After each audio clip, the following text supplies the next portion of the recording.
Hello friends, हम सदियों से ये बात करते आए हैं कि सूर्य को अर्घ देना चाहिए और हमारे सनातन धर्म के अंदर तो ये बहुत इंपॉर्टेंट माना गया है। सूर्य को देवता के रूप में देखा गया है और सूर्य को देवता का स्टेटस दिया भी इसलिए गया है क्योंकि ये सारे ग्रहों में राजा है और हमारी धरती के ऊपर जीवन के होने का कारण है। सूर्य ही एक ऐसा मात्र स्टार है या प्लेनेट आप कह सकते हैं जिसकी खुद की ऊर्जा है। पूरे ब्रह्मांड में सूर्य को छोड़कर किसी भी और स्टार के पास इतनी ऊर्जा या ऊर्जा है ही नहीं, ये भी कह सकते हैं, क्योंकि अगर आप सूर्य को छोड़कर अगर आप चंद्रमा को देखें, अगर आप जुपिटर को देखें, अगर आप सैटर्न को देखें, मार्स को देखें, तो किसी भी प्लेनेट की अपनी खुद की ऊर्जा नहीं है। सूर्य एक मात्र ऐसा स्टार या ऐसा प्लेनेट है जो इन सभी ग्रहों को और इवन हम ह्यूमन बीइंग्स को हमारी धरती पे ऊर्जा प्रदान करता है और ये ऊर्जा कारण बनती है धरती पे जीवन होने का। क्योंकि किसी भी जीव को जन्म लेने के लिए क्रिएशन की जो ऊर्जा है, जैसे बीज को अंकुरित होने के लिए, छोटे पेड़ को बड़ा बनने के लिए जो ऊर्जा मिलती है वो सूर्य से ही मिलती है। एस्ट्रोलॉजी में भी अगर आप पढ़ेंगे तो सूर्य की बहुत ज़्यादा इंपॉर्टेंस है। जब भी हम घर में हवन करते हैं, पूजा पाठ करते हैं, तो नवग्रह पूजा की जाती है और उसमें सबसे पहले बात आती है सूर्य की। और अगर आप दशा और महादशाओं की बात भी करेंगे तो ये जो दशाओं और महादशाओं का पैटर्न शुरू होता है इसे सूर्य से ही शुरू होता है, मतलब सूर्य से ही समझाया जाता है। जितनी भी किरणें ग्रहों की हमारे तक पहुंचती हैं या प्रॉपर्टीज या तत्व भी कह सकते हैं आप, जैसे जुपिटर के अपने करैक्टरिस्टिक्स हैं, अपने तत्व हैं, ऐसे ही मंगल ग्रह के अपने करैक्टरिस्टिक्स और तत्व हैं। तो ये जो प्रॉपर्टीज हैं ग्रहों की जो ये हमारे तक पहुंचती हैं, इन सब का माध्यम बनता है सूर्य। और जितने भी ये हमारे ग्रह हैं सूर्य के चारों तरफ चक्कर लगाते हैं, इनकी वजह भी है सूर्य। यानी कि अगर सूर्य ग्रह ना हो तो धरती पर ना तो जीवन होगा और दूसरे ग्रहों की एग्जिस्टेंस भी खत्म हो जाएगी। सूर्य की किरणें हर ग्रह से टकराकर ब्रह्मांड में हर डायरेक्शन में जाती हैं। जैसे हमारा जो चंद्रमा है वो भी सूर्य से प्रकाशित हो जाता है, और जब ये किरणें किसी ग्रह से टकराकर हमारे तक पहुंचती हैं तो उस ग्रह के तत्व और प्रॉपर्टीज हमारे तक लेके आती हैं। जैसे जो ब्रह्मांड बना है पंच तत्व से बना है, हम भी पंच तत्व से बने हैं, और ये जो पंच तत्व का जो फ्लेवर है, जो ये ऊर्जाएं हैं, ये धरती तक यानी कि हमारी अर्थ पे या किसी भी प्लेनेट पे जो लिविंग और नॉन लिविंग ऑब्जेक्ट्स हैं या चीज़ें हैं, उन सब का जो निर्माण हुआ है वो पंचतत्व से हुआ है। और ये जो सारी ऊर्जाएं हैं, ये जो सारे तत्व हैं दूसरे ग्रहों के, ये पहुंचते हैं हमारे तक सूर्य के जरिए। सूर्य की किरण रिफ्लेक्ट होकर उन ग्रहों से हमारे तक पहुंचती है और उनकी ऊर्जा या उनके फ्लेवर को या उनके तत्व को हमारे तक लेके आती है। इसीलिए हमारे शास्त्रों में सूर्य को अर्घ देना बहुत इंपॉर्टेंट बताया गया है। और इवन ये कहा गया है कि अगर कोई व्यक्ति सूर्य को साध ले, सूर्य से संबंधित पूजा पाठ करे, आराधना करे सूर्य की, और सूर्य को अपनी जिंदगी में बहुत बेहतरीन कर ले, तो उसको मान सम्मान बहुत मिलता है, स्टेटस बहुत मिलता है। क्योंकि सूर्य मान सम्मान का कारक है, सूर्य गवर्नमेंट का भी कारक है, सूर्य राजा का कारक है बेसिकली, एस्ट्रोलॉजी में अगर हम बात करें तो। बिहार एक राज्य है हमारे देश में जहां पे छठ पूजा मनाई जाती है और सूर्य को अर्घ, उगते सूर्य को भी और छिपते सूर्य को भी अर्घ देने की वहां पे प्रथा है। इवन ये कहा जाता है कि जब नवग्रह पूजा होती है तो बाकी ग्रहों की आप पूजा करें चाहे ना करें, अगर केवल सूर्य की पूजा भी आप करते हैं तो सूर्य उन सभी ग्रहों की जो प्रॉपर्टीज है आपको लाके दे सकता है। लेकिन सूर्य का जो अर्घ देना है या जो सूर्य की हमें जल देना है सूर्य को, उसकी विधि क्या है बेसिकली? देखिए, इसके पीछे ना एक सिंपल सा कंसेप्ट है। जैसे कोई राजा आपके घर आता है, कोई बड़ा अधिकारी ही समझ लीजिए आपके घर आता है, या पुराने समय में जब हमारे घरों में कोई अतिथि आता था बहुत इंपॉर्टेंट, तो सबसे पहले हम उसके चरण धोते थे, पैर धोते थे, सत्कार देते थे उसको पूरा। यानी कि उसके एंटर करते ही सबसे पहले उसके चरण धोए जाते थे और उसके बाद उस अतिथि को भोजन वगैरह या अदर सामग्री वगैरह या जो भी उसकी सेवा करनी थी वो की जाती थी। तो जब हम ब्रह्मांड की बात करते हैं, हमारी पृथ्वी की बात करते हैं, तो जब पूर्व दिशा से, यानी जब सूर्य का उदय होता है पूर्व दिशा में, तो उस समय एक राजा का आगमन ही है वो।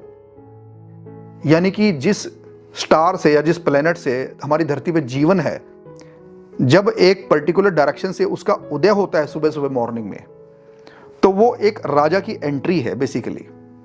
और जब वो अतिथि हमारे धरती के ऊपर प्रकाश डालने के लिए एंटर ही करता है, तो वो सही समय है अर्घ देने का। यानी कि सूर्य अभी पूरा उगा नहीं है, उसकी लालिमा ही आपको दिखाई दी है, तो तभी अर्घ देने का सही समय माना जाता है, क्योंकि राजा एंट्री कर चुका है। और बहुत सारे लोग जब हम सूर्य को अर्घ देते हैं, तो जो पानी है अर्घ देने के बाद उसे किसी न किसी गमले में, किसी न किसी पौधे में या तुलसी के पौधे में डाल देते हैं, प्योर समझकर। अब यहां भी एक कंसेप्ट समझिए, जैसे अगर हम किसी के चरण धोते हैं तो उस पानी को हम तुलसी के पौधे में नहीं डालेंगे। तो ये जो जल है जो सूर्य को अर्घ दिया है, बेसिकली ये उस जल के समान ही है जो चरण धोने के समान है। तो यानी कि ये सुझाव दिया जाता है कि अर्घ देने के बाद जो पानी है वो मिट्टी में एब्जॉर्ब हो जाना चाहिए, ना तो उसके छिटे आपके पैरों पे आने चाहिए और ना ही वो किसी तुलसी के पौधे में डालना चाहिए, वो मिट्टी के अंदर एब्जॉर्ब होना चाहिए। तो आप एक छोटा सा ये उपाय कर सकते हैं कि जब आप अर्घ दें तो नीचे कुछ एक बर्तन में मिट्टी रख ली जाए, या कोई ऐसा गमला जिसमें पौधा ना हुआ हो, सिर्फ मिट्टी हो, तो आप जब उस जल से अर्घ देंगे तो वो मिट्टी के अंदर पानी एब्जॉर्ब हो जाएगा। सूर्य आरोग्य का कारक है, आपकी हेल्थ का कारक है। तो जब कोई व्यक्ति रेगुलर अर्घ देता है सूर्य को, तो वो अपनी हेल्थ को अच्छा करने लगता है, क्योंकि सूर्य की ब्लेसिंग्स उसको मिलने लगती है। छठ पूजा में तो इवन आप देखेंगे उगते सूरज को तो अर्घ देते ही देते हैं। जब सूर्य अस्त होता है तो उस समय भी सूर्य को अर्घ दिया जाता है। तो यानी कि सूर्य की इंपॉर्टेंस बहुत है, सूर्य की महत्ता बहुत है हमारे शास्त्रों में, हमारे जीवन में। सूर्य को जब जल दिया जाता है तो स्टील के बर्तन में ना दें, लोहे के बर्तन में ना दें। सूर्य को जल देने के लिए तांबे का बर्तन या कांसे का बर्तन और इवन पीतल का बर्तन भी यूज किया जा सकता है। सूर्य जब किसी व्यक्ति का कुंडली में खराब होता है तो उसके मान सम्मान में कमी होती है। सूर्य आपके मान सम्मान का कारक है, सेल्फ रिस्पेक्ट का कारक है। इवन सूर्य को यह भी कहा गया है कि सूर्य अगर एक्सॉल्टेड है आपकी हॉरोस्कोप में तो अहंकार भी दे सकता है। हालांकि देखिए, अहंकार की जब हम बात करते हैं तो अहंकार दो तरीके का होता है। एक अहंकार होता है मंगल ग्रह से उत्पन्न हुआ, एक अहंकार होता है सूर्य से उत्पन्न हुआ। तो जो मंगल का अहंकार है उसके अंदर जेलस, हेटरनेस, बेसिकली वो नेगेटिव अहंकार की बात करता है। लेकिन जब सूर्य का जो अहंकार है वो एक सात्विक अहंकार की बात करता है, उसके अंदर किसी का बुरा करने की टेंडेंसी या नियत नहीं होती। तो सूर्य की जो आभा है उससे जो प्रभावित पर्सनैलिटी है, उस व्यक्ति के अंदर आप हार्डनेस देख सकते हैं, फादर की तरह स्ट्रिक्ट जैसे फादर होता है, डांटने वाला। जैसे कोई ऑफिसर है अपने सबऑर्डिनेट्स को बहुत बुरी तरह डांटता है लेकिन कभी उसका बुरा नहीं चाहता, तो ये सूर्य की प्रॉपर्टी का रिफ्लेक्शन है। सूर्य को राजा के तौर पर, बॉस के तौर पर समझा जाता है। जैसे अगर आप अपने बॉस की या किसी राजा की बात काट दे तो राजा आपको कहेगा निकलो यहां से। तो बेसिकली सूर्य से प्रभावित व्यक्ति जो सिंह राशि का व्यक्ति है, या फिर सूर्य आपका असेंडेंट बनता है लगन के अंदर, कुंडली के अंदर, तो आपके अंदर एक रॉयल फ्लेवर होता है, आप एक बॉस की तरह बिहेव करते हो, एक एडमिनिस्ट्रेटिव पावर होती है आपके अंदर। तो ऐसे लोग जो माघा नक्षत्र में जिनका जन्म हुआ है, जिनके लगन में लियो असेंडेंट बनता है, क्योंकि देखिए जो लियो असेंडेंट है ना, इसके अंदर माघा नक्षत्र होता है जो रॉयल क्राउन है, आपको एडमिनिस्ट्रेटिव पावर देता है। यानी कि दुनिया में जितने भी लोग जिनके ऊपर सूर्य की कृपा है या सूर्य का तत्व जिनके अंदर सबसे ज्यादा है, या लगन में लियो असेंडेंट है और माघा नक्षत्र में जिनका जन्म हुआ है, या लगन माघा नक्षत्र में है, तो ऐसे व्यक्तियों के अंदर आपको royal flavour, authoritative nature, bossism आपको दिखाई देगा। तो ऐसे लोग किसी गवर्नमेंट पोस्ट पर, हायर पोजीशंस पर, एडमिनिस्ट्रेटिव पोस्ट पर ज्यादा बेटर सुटेबल कहे जाते हैं। सूर्य अग्नि है, तो सूर्य आपके अंदर कहीं ना कहीं डाइजेशन, या फिर आपके अंदर जो अग्नि है, यानी कि जो आपका तासीर है, यानी कि जो लियो असेंडेंट के लोग हैं, माघा नक्षत्र के लोग हैं, सूर्य से प्रभावित पर्सनैलिटीज हैं, उनके अंदर आपको अग्नि मिलेगी, गुस्सा मिलेगा। फायर तत्व है तो उनके अंदर आपको बेसिकली ये कहा जाएगा कि गर्म तासीर की चीज उनको सूट नहीं करती, या गर्म तासीर की चीज अगर वो खाएंगे तो उनको डिजीज हो जाती है, प्रॉब्लम्स हो जाती है। सूर्य स्ट्रिक्टनेस को रिप्रेजेंट करता है। सूर्य वैसे एस्ट्रोलॉजी के अंदर आपके पिता का कारक है। आपको पिता के बारे में जानना है तो सूर्य की स्थिति देखी जाती है। सूर्य ग्रह को अस्त भी करता है, जैसे आपने एक अस्त का कंसेप्ट पढ़ा होगा हॉरोस्कोप के अंदर कि सूर्य ने मंगल को अस्त कर दिया, सूर्य ने बुध को अस्त कर दिया। अस्त करने का मतलब होता है कि वो ग्रह छुप गया। जैसे सूर्य शाम को अस्त होता है तो हम बोलते हैं कि वो सूर्य दिखाई नहीं दे रहा। तो सूर्य जब किसी ग्रह को अस्त करता है, यानी कि बहुत ज्यादा प्रकाश जब किसी ग्रह पर डलता है, क्योंकि जब किसी भी ऑब्जेक्ट पर आप बहुत ज्यादा प्रकाश डालेंगे तब भी वो दिखना बंद हो जाएगा, और बहुत ज्यादा अंधेरा कर देंगे तब भी वो दिखना बंद हो जाएगा। तो सूर्य के नजदीक जब कोई ग्रह आता है तो वो सूर्य के बहुत ज्यादा प्रकाश के अंदर एक किस्म से ढक जाता है, तो हमें पृथ्वी से दिखाई नहीं देता, तो हम बोलते हैं वो ग्रह अस्त हो गया। अब इस अस्त होने की प्रक्रिया को हम एक डिफरेंट एंगल से भी समझ सकते हैं। जैसे कि पुलिस स्टेशन का जो हेड है, SHO, स्टेशन हाउस ऑफिसर जिसको बोलते हैं, वो पुलिस स्टेशन के अंदर एक सीनियर होने के नाते एक अथॉरिटेटिव पोजीशन को होल्ड करता है और मेजर डिसीजन ले पाता है।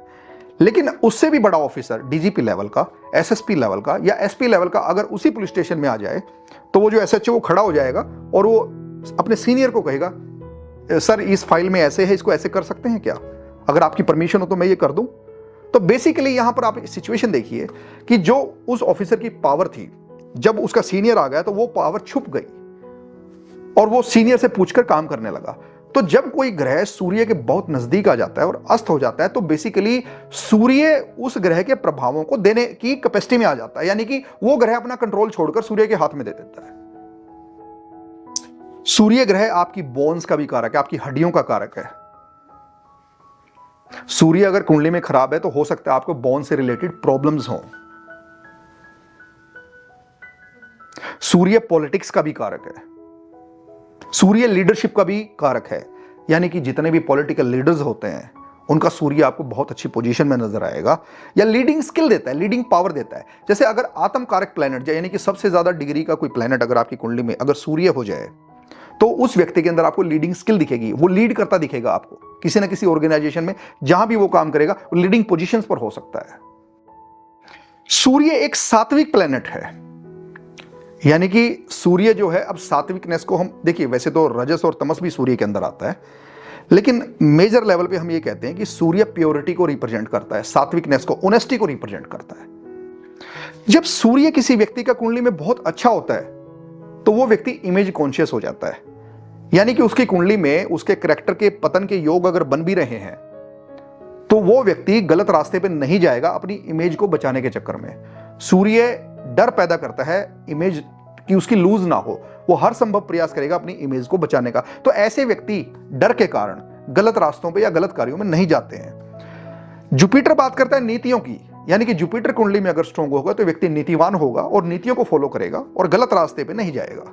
और सूर्य अगर स्ट्रॉन्ग होगा कुंडली में तो व्यक्ति डर के कारण अपनी इमेज को बचाने के चक्कर में गलत कार्यों में नहीं पड़ेगा। सूर्य एक अग्नि ग्रह है और इसीलिए सूर्य जो है मेष राशि में, एरीज राशि में एक्सॉल्ट करता है। अभी जैसे हिंदू कैलेंडर के हिसाब से अगर हम देखें, जो अप्रैल का महीना आएगा वो मेष राशि का महीना माना जाता है। और दुनिया का जो निर्माण हुआ था, बिग बैंग थ्योरी आई थी, दुनिया बनी थी, तो सबसे पहले एक्सप्लोजन हुआ था। जो एक्सप्लोजन की ऊर्जा है, अग्नि की ऊर्जा है, वो मेष राशि की ऊर्जा है। तो एक अग्नि राशि का ग्रह अग्नि राशि में जाके ही एक्सॉल्ट करता है। लेकिन एक कंसेप्ट और निकल के आता है, मैं आपको बताता हूं। जैसे एक शब्द है उत्तरायण, एक है दक्षिणायन। बेसिकली जब दिसंबर के बाद धीरे धीरे सर्दी खत्म होने लगती है और गर्मी शुरू होने वाली होती है तो वो उत्तरायण माना जाता है। और जब जून और जुलाई के बाद धीरे धीरे गर्मी का सीजन खत्म होता है और धीरे धीरे सर्दियों की तरफ हम बढ़ते हैं हमारे इंडिया के अंदर, तो वो दक्षिणायन का समय माना जाता है। दक्षिणायन अच्छा नहीं माना जाता क्योंकि सूर्य पृथ्वी से दूर चला जाता है और धरती के ऊपर सूर्य की ऊर्जा घट जाती है। और सूर्य देखो हमारे लिए कितना इंपॉर्टेंट ग्रह है, यानी कि जब सूर्य की ऊर्जा घट जाती है सर्दियों में, सूर्य हमारी आत्मा को रिप्रेजेंट करता है, तो हमारा आत्म बल घट जाता है। इसीलिए सबसे ज्यादा फेस्टिवल्स आपको हमारा जो हिंदू कल्चर है उसमें सर्दियों में मिलेंगे, क्योंकि उन फेस्टिवल्स के अधीन होकर हम अपने आप को ऊर्जावान रखते हैं। वो फेस्टिवल हमें इन्वॉल्व रखते हैं, हम बेसिकली डिप्रेशन की तरफ, नेगेटिविटी की तरफ नहीं जाते। और अगर आप साउथ में जाओ तो हर दिन सर्दियों के अंदर दरवाजे के बाहर एक अलग तरह की रंगोली बनाई जाती है और वो ये दिखाती है रंगोली की आज एकादशी है, द्वादशी है, त्रयोदशी है, वो रंगोली देख के बताया जा सकता है।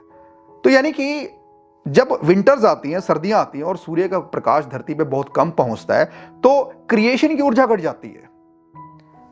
और जब क्रिएशन की ऊर्जा घटती है तो जीवन घट जाता है धरती से। यानी कि जैसे कोई बीज अंकुरित होता है, आप सर्दियों में देखेंगे तो बीज अंकुरित होने में लंबा समय लेगा, जबकि गर्मियों में बहुत जल्दी अंकुरित हो जाता है। उत्तरायण में, दक्षिणायन के समय में क्रिएशन की ऊर्जा घट जाती है, वृक्ष पत्ते मतलब वृक्ष अपना ग्रोथ उनका स्लो हो जाता है। इसी प्रकार हमारे जीवन की जो ग्रोथ है वो भी स्लो हो जाती है। इसीलिए आप देखेंगे कि जब विंटर सीजन होता है ना तो बहुत सारे आपको डिप्रेशन के पेशेंट या फिर बहुत सारे आपको सुसाइडल केस भी दिखेंगे जहां पे किसी ने सुसाइड किया है। इन केसेस की संख्या बढ़ जाती है विंटर्स में। जबकि उत्तरायण में जब सूर्य की गर्मी बढ़ जाती है धरती के ऊपर तो एक चार्मिंग माहौल हो जाता है, बसंत ऋतु भी आती है, एक पॉजिटिविटी का माहौल हो जाता है, पेड़ों पे नए पत्ते आते हैं, बीज बहुत जल्दी ग्रोथ करता है, क्रिएशन की ऊर्जा बढ़ जाती है। तो सूर्य के बिना तो हमारा जीवन ही संभव नहीं है और धरती के ऊपर किसी भी जीव का जीवन संभव नहीं है। और अगर सूर्य ना हो ना तो बाकी जो ग्रह है ना जो सूर्य के चारों तरफ चक्कर लगाते हैं उनका भी एग्जिस्टेंस नहीं है। तो सूर्य की एग्जिस्टेंस से ही हमारा जीवन है इस धरती के ऊपर, वृक्ष इस धरती के ऊपर है, पशु इस धरती के ऊपर है और सूर्य ही जीवन का कारक है, आत्मा का कारक है, क्योंकि आत्मा ही जीवन का सबसे पहला आधार है। तो ज्योतिष के अंदर जो सोल और आत्मा को रिप्रेजेंट करता है वो सूर्य रिप्रेजेंट करता है। इसीलिए हम कहते हैं सूर्य की स्थिति से कुंडली में आत्म बल देखा जाता है। तो उत्तरायण को पॉजिटिव माना जाता है, दक्षिणायन को नेगेटिव माना जाता है। अगर आप माइथोलॉजी में भी जाएंगे, जैसे भीष्म पितामह थे या बहुत सारे और भी ऐसे कैरेक्टर्स आपको मिलेंगे जिन्होंने मृत्यु के लिए अपना अंतिम समय यानी कि शरीर छोड़ने से पहले उन्होंने उत्तरायण का समय चुना। यानी उन्होंने इंतजार किया अपना प्राण त्यागने से पहले कि जब उत्तरायण आएगा, यानी कि मकर संक्रांति आएगी, जब सूर्य मकर राशि में प्रवेश करेगा, उत्तरायण के समय में उन्होंने अपने शरीर को यानी कि शरीर को त्यागना था। यानी कि उन्होंने अपना डेथ का टाइम जो चुना, बेसिकली उन्होंने रोके रखा अपने आप को। अब वो किस तरह रोके रखा, उसकी क्या विद्याएं थी उनके पास, वो एक अलग चीज बात है। लेकिन उत्तरायण का समय पॉजिटिव कामों के लिए चूज किया जाता है। अब एक चीज देखिए, इवन जब मुहूर्त की हम बात करें, जब सूर्य ग्रहों को अस्त करता है, जैसे जुपिटर एक शुभ ग्रह है और जितने भी शुभ काम है, चाहे आपके ग्रह प्रवेश है या और भी बहुत सारे शुभ काम जो आप जीवन में करते हैं, अगर जुपिटर अस्त हो जाए सूर्य से तो यह कहा जाता है कि शुभ काम नहीं करने चाहिए उस समय में। यानी कि जुपिटर बहुत क्लोज सूर्य के चला जाए डिग्री वाइज, तो ऐसी स्थिति में जुपिटर हमें यहां से दिखना बंद हो जाता है, तो हम ये मानते हैं वो अस्त हो गया। तो ऐसी स्थिति में ये कहा जाता है कि जितने भी शुभ काम है वो नहीं करने चाहिए। इसी प्रकार शुक्र भी एक शुभ ग्रह है और शुक्र हमारे विवाह का कारक है। तो इसीलिए यह कहा जाता है कि शुक्र जब अस्त हो जाए सूर्य से, बहुत क्लोज डिग्री में चला जाए, लेस देन 9 डिग्री, तो ऐसी स्थिति में विवाह नहीं करने चाहिए, शादियां नहीं करनी चाहिए, क्योंकि शुक्र आपके अंदर स्पर्म का भी कारक है एक पुरुष के अंदर। यानी कि शुक्र बीज है और बृहस्पति जीव है, तो बृहस्पति को, जुपिटर को जीव कारक बोला गया, शुक्र को बीज कारक बोला गया। तो शुक्र जब अस्त होता है ना सूर्य के साथ और किसी व्यक्ति की कुंडली में, तो इवन ये भी कहा जाता है कि स्पर्म काउंट में कमी आती है, यानी कि कहीं ना कहीं रिप्रोडक्टिव सिस्टम के अंदर दिक्कत हो सकती है ऐसी सिचुएशन में, क्योंकि शुक्र आपके अंदर जो सेक्सुअल प्लेजर का एलिमेंट है उसे एस्टेब्लिश करता है, रिलेशनशिप का कारक है, आपके विवाह का कारक है। सूर्य कभी चंद्रमा को अस्त नहीं कर पाता, हालांकि जब सूर्य के साथ चंद्रमा आता है तो अमावस्या होती है, और जब बिल्कुल सूर्य के अपोजिट चंद्रमा होता है तो पूर्णिमा होती है। ये चीज़ आप अपनी हॉरोस्कोप से भी एग्जामिन कर सकते हैं। अगर आपकी कुंडली में सूर्य और चंद्रमा एक दूसरे के बिल्कुल विपरीत हाउसेस में बैठे हैं तो आपका जन्म पूर्णिमा को हुआ है, और अगर एक ही हाउस में और क्लोज डिग्री में सूर्य और चंद्रमा एक ही साथ हैं तो आपका जन्म अमावस्या को हुआ है। अमावस्या नेगेटिव चीज़ों के लिए, जैसे तंत्र प्रैक्टिसेस करने के लिए अमावस्या का समय चुना जाता है, और जबकि शुभ काम करने के लिए पूर्णिमा का समय चुना जाता है। हमारे बहुत सारे जो इवन फेस्टिवल्स हैं वो भी पूर्णिमा पर आधारित होते हैं। जैसे इवन अगर हम ईद की बात करें तो ईद जो है, जैसे दूज का चांद हम बोलते हैं, बेसिकली हमारे जितने भी फेस्टिवल है ना वो चंद्रमा की मूवमेंट पर आधारित हैं। जैसे हमारा एकादशी, द्वादशी, त्रयोदशी, इस हिसाब से हमारे जो फेस्टिवल की डेट निकलती है।